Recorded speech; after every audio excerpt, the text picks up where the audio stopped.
Pemirsa, Perhimpunan Bantuan Hukum dan Hak Asasi Manusia Indonesia atau PBHI mengecam tindak kekerasan yang dilakukan aparat kepolisian saat aksi unjuk rasa 25 Agustus 2025 di depan gedung DPR.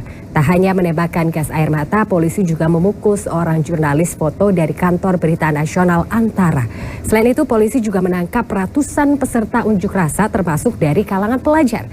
Apakah tindakan yang dilakukan aparat kepolisian sudah sesuai dengan SOP yang ada atau menjadi cermin buruknya kebebasan sipil untuk mengutarakan pendapat? Kami akan membahasnya bersama Ketua PBHI, Julius Ibrani. Terima kasih Bang Julius atas waktunya bergabung bersama dengan Jawa Post TV. Terima kasih. Ya, Bang Julius, langsung saja. Bagaimana Bang Julius melihat tindakan aparat kepolisian yang melakukan kekerasan terhadap peserta unjuk rasa? Apakah ini termasuk pelanggaran HAM? Ya, sebelum menyimpulkan itu pelanggaran HAM atau tidak, saya mau mengungkap beberapa fakta di lapangan yang dikumpulkan oleh tim dinamisator dari PBHI. Satu, kami melihat bahwa kerumunan sedari awal itu warnanya banyak ya. Crowded ini bukan crowded yang terkonsentrasi jadi satu identitas, tapi banyak identitasnya dan dari berbagai macam daerah. Itu yang pertama. Yang kedua adalah aspirasinya sama, dipicu oleh kenaikan tunjangan DPR RI, sementara situasi pajak seperti ini, kemudian situasi ekonomi seperti ini, turun meroket tajam, dan peluang-peluang usaha juga nyaris tertutup rapat. Jadi situasi sedang sulit. Yang ketiga adalah ruang-ruang untuk menyampaikan aspirasi, ruang-ruang untuk menyampaikan kondisi ini dirasa tidak ada tampungannya. Oleh karena itu, gagasan atau usulan berdemo itu sejak awal tuh sudah ramai dan itu sudah berbulan-bulan yang lalu. Kondisi ini kalau kita lihat ternyata tidak direspon baik oleh negara, oleh DPR RI selaku penampung aspirasi rakyat secara terbuka. Meskipun Puan Maharani mengatakan bahwa akan menampung aspirasi rakyat, membuka gerbang DPR seluas-luasnya, silakan masuk memberikan aspirasi. Tetapi di lapangan kita lihat ketika hari masih siang, lalu tim dari kepolisian datang itu dengan kondisi bukan pengamanan, tetapi perlawanan seperti ingin bertempur.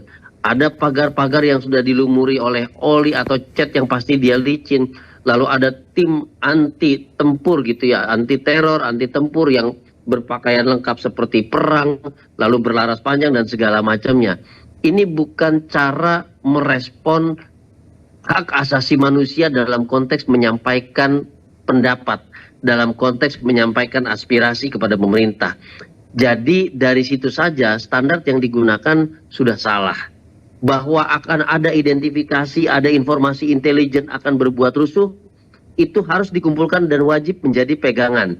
Wajib menjadi senjata bagi kawan-kawan kepolisian untuk merespon apabila terjadi. Tapi dia tidak boleh digunakan sebelum itu terjadi. Karena dengan demikian asumsinya adalah memberikan stempel, memberikan stigma bahwa pendemo akan rusuh dan pendemo adalah perusuh. Itu yang tidak boleh. Tidak semua yang berdemo di situ kemudian terlibat di dalam kericuhan, terlibat di dalam vandalisme, pengerusakan dan segala macam. Enggak semua. Ada beberapa yang memang mengaspirasikan apa yang ada dan menjadi kebutuhan hak asasinya. Jadi dari cara awal merespon sudah salah. Mengirimkan tim dengan senjata lengkap, dengan kendaraan ranti seperti itu sudah salah. Artinya merespon hak asasi bukan dengan menjaga, tapi dengan cara menyerang. Yang artinya juga menganggap para pendemo ini sebelum melakukan apa-apa adalah musuh negara. Itu yang kita sebut dengan pendekatan penanganan demonstrasi yang melawan atau melanggar atau bahkan anti demokrasi. Itu kesimpulan yang pertama kira-kira yang coba kami sampaikan kepada berbagai macam pihak termasuk DPR RI yang kami katakan jangan tutup pintu, buka pintu untuk menerima aspirasi. Yang pertama. Yang kedua adalah bahwa kita jadi melihat exercise terhadap demonstrasi ini hak asasi yang dijamin. Aspirasi akan kebutuhan ekonomi, situasi kenaikan pajak dan yang lainnya, ini juga hak asasi. Di satu sisi pihak DPR RI menerima satu tunjangan yang naik, yang kemudian muncul istilah 3 juta satu hari ini luar biasa sekali, dan tentu menimbulkan kecemburuan akibat adanya gap di mana masyarakat sedang susah, lalu DPR meminta kenaikan pendapatan dan tunjangan serta fasilitas. Dan tentu ini menempatkan akhirnya DPR RI sebagai target dari demonstrasi itu sendiri. Nah, ketika aparat kepolisian kemudian menempatkan diri untuk menjaga, tanda kutip, menjadi security-nya DPR RI, bukannya mendampingi dan menjaga si pengunjuk rasa menyampaikan kepada DPR, Pak DPR, ada aspirasi agar tetap diterima aspirasinya sehingga mereka dapat membubarkan diri dan tidak ada alasan lagi untuk stay di jalan dan kemudian berpotensi terjadi kericuhan, vandalisme, pengerusakan fasilitas publik yang juga merupakan tindak pidana dan yang lain. Ini yang harus disampaikan kepada aparat kepolisian, karena aparat kepolisian harus dalam konteks hak asasi dia menjadi enabler untuk pengejawantahan, untuk perwujudan hak asasi itu sendiri. Makanya Kapolri menetapkan peraturan Kapolri nomor 8 tahun 2009 tentang implementasi prinsip-prinsip dan nilai hak asasi manusia. Itu yang kami sampaikan di titik awal gitu ya. Dan sebetulnya apakah kita punya presiden baik? Ternyata kalau kita merujuk pada 1 tahun yang lalu, beberapa tahun yang lalu, ternyata pendekatan yang humanis, pendekatan yang demokratis itu pernah loh digunakan oleh oleh salah satu pimpinan kepolisian di Polda Metro Jaya, namanya Muhammad Fadil Imran. Dia memastikan demo bahkan hingga larut segala macam itu tidak terjadi pembubaran, tidak terjadi pemaksaan, tidak terjadi kericuhan, tidak terjadi pemukulan dan kekerasan, apalagi sampai penculikan dan yang lain. Itu presiden yang baik, itu standar yang baik yang harusnya dipakai oleh siapapun pemimpin kepolisian baik di level daerah ataupun di level nasional. Nah, kalau kita lihat ini kemudian ada mulai satu tindakan, satu respon yang buruk, tentu ini akan menjadi presiden. Dan ketika ini menjadi presiden, tentu berimpact atau berdampak pada bagaimana masyarakat memandang citra kepolisian dan bagaimana masyarakat kemudian merespon kepolisian. Saya tidak akan membenarkan aksi-aksi kekerasan, karena ada di beberapa video muncul itu alat negara yang namanya kepolisian, anggota-anggota kepolisian kemudian menerima pemukulan dan segala macam, itu juga tidak dapat dibenarkan. Tetapi itu kemudian menjadi satu konsekuensi logis ketika pendekatan kekerasan diberlakukan, maka respon dengan kekerasan juga akan terjadi. Nah, ini yang harus kita putus agar tidak menjadi pola yang berulang-ulang, pola yang kemudian terjadi lagi, dan bahkan pola yang telah terstandarisasi di kepolisian. Ini yang berbahaya. Jadi bahwa ini kemudian jadi satu presiden buruk, iya, tapi masih ada kesempatan untuk memastikan ini kekerasan, pendekatan yang anti demokrasi tidak menjadi pola dan tidak menjadi standar bagi kepolisian, karena sudah ada standar yang baik sebelumnya, sudah ada pola yang baik sebelumnya. Itu yang harus kami sampaikan. Nah, satu lagi, kita sudah tahu bahwa situasi ekonomi sosial dalam keadaan yang sedang dinamis, dalam keadaan yang tidak baik. Kelompok-kelompok ekonomi menengah ke bawah itu banyak yang terhimpit dengan kebutuhan sehari-hari, terhimpit dengan tanggung jawab keuangan dan segala macam, bahkan harus menjual beberapa aset.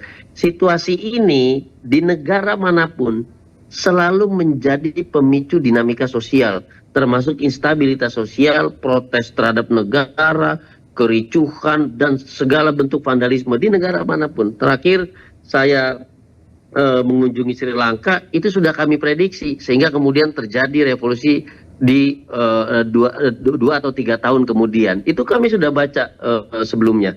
Nah, saya yakin Intelkam, Mabes Polri, Polda Metro Jaya juga sudah membaca situasi yang demikian. Sehingga harusnya ada upaya-upaya mitigatif, ada upaya-upaya preemptif untuk melakukan pendekatan-pendekatan, tetapi yang lebih penting lagi untuk menyampaikan pesan kepada target-target instansi negara yang akan didemonstrasi bahwa ada sensitivitas ekonomi, ada sensitivitas sosial, dan ini bisa menjadi pemicu kericuhan. Bagaimana merespon ini semua dari level kebijakan, dari level kebijakan taktis, ataupun bahkan dari level kebijakan yang sifatnya strategis, agar penanganan dari kepolisian itu bisa pada koridor yang tepat tanpa adanya kekerasan dan pelanggaran HAM. Nah, ini yang belum kita dengarkan muncul sama sekali gitu. Kita belum mendengarkan bahwa ada wacana ini dan itu yang bisa menjawab akar masalah ekonomi dan sosial yang menjadi basis berkumpulnya massa melakukan demonstrasi dan kemudian menyampaikan aspirasi. Kita belum lihat ini secara holistik, sehingga apabila situasi ini masih seperti ini, status quo gitu ya, maka kita tentu berharap tidak terjadi berulang-ulang, tidak terjadi berlarut-larut, karena tentunya juga akan menciptakan satu instabilitas di aspek lainnya gitu ya, bukannya memperbaiki. Tapi kita meminta bahwa isu ini direspon secara holistik. Apa jawaban terhadap situasi ekonominya? Apa jawaban terhadap situasi sosialnya? Betul bahwa pimpinan atau wakil ketua DPR RI, Bang Sufmi Dasko, telah menjelaskan bahwa tunjangan yang diributkan itu tidak akan lagi diperpanjang pasca Oktober 2025. Tentu itu menenangkan hati, tentu itu menenangkan pikiran, paling tidak dalam tataran kecemburuan ekonomi, kecemburuan sosial itu dapat reduksi. Itu dulu yang penting. Tapi langkah selanjutnya apa? Bagaimana dengan peluang kerja yang dijanjikan 19 juta? Bagaimana dengan peluang ekonomi yang dijanjikan ada dorongan modal untuk UMKM dan segala macamnya? Ini tentu masih menjadi pemicu akan adanya demonstrasi-demonstrasi lanjutan. Dan sepanjang ini masih sama situasinya, maka tentu aparat kepolisian akan dihadapkan pada situasi demonstrasi, potensi kericuhan, potensi vandalisme yang sama. Tapi itu pun tidak dapat membenarkan tindakan kekerasan dari aparat kepolisian. Kira-kira itu sementara bacaan dan kesimpulan dari kami. Ya, terima kasih sekali Bang Julius Ibrani. Tidak terasa waktunya juga sudah habis tentunya. Terima kasih sekali lagi saya ucapkan kepada Bang Julius Ibrani, Ketua PBHI, yang sudah menyediakan waktunya untuk Jawab Pos TV. Terima kasih.